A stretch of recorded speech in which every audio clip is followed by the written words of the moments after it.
Pour ne rien manquer, abonnez-vous maintenant. Les vraies voix Sud Radio, c'est le Top Clic. Et Félix Mathieu, le Premier ministre japonais, se filme à manger du poisson à Fukushima.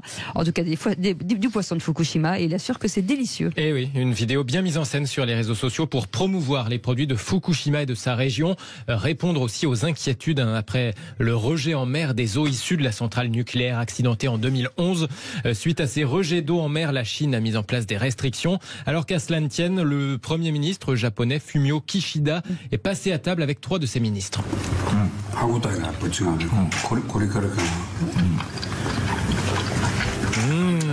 C'est vraiment bon, assure le chef du gouvernement japonais après sa bouchée de sashimi, du poisson cru de Fukushima, délicieux. Alors les mauvaises langues diront que c'est un peu comme un tartare de gibier chassé dans la zone d'exclusion de Tchernobyl. Il paraît que la biodiversité y est florissante. Plus sérieusement, les ministres japonais ont dégusté de la sole, mais aussi du porc, du riz, des légumes, des fruits de Fukushima.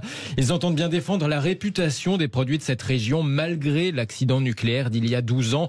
Le Japon a commencé donc la semaine dernière à rejeter les eaux de refroidissement des réacteurs dans l'océan Pacifique.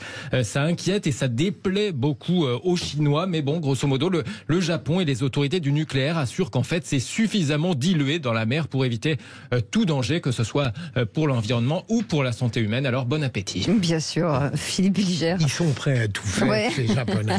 Vous mangeriez un sushi de Fukushima? C'est un vrai sujet, une vraie question. Quoi, Bravo, vous ne l'avez pas faite. Non, il l'a écrite. Moi, je lui ai interdit de le dire. Olivier D'Artigol? Non. Mais tout ça est très préoccupant. Quand même. Oui, ultra préoccupant. Ah, oui. Vous avez ouvert la bouche pour dire juste non, c'est préoccupant. C'est Est-ce que je peux exprimer une fois par émission un peu de gravité? Ça peut être préoccupant mais délicieux. Ouais. Oui. Cette prise de parole, Olivier, elle était passionnante, je vous le dis. Magnifique.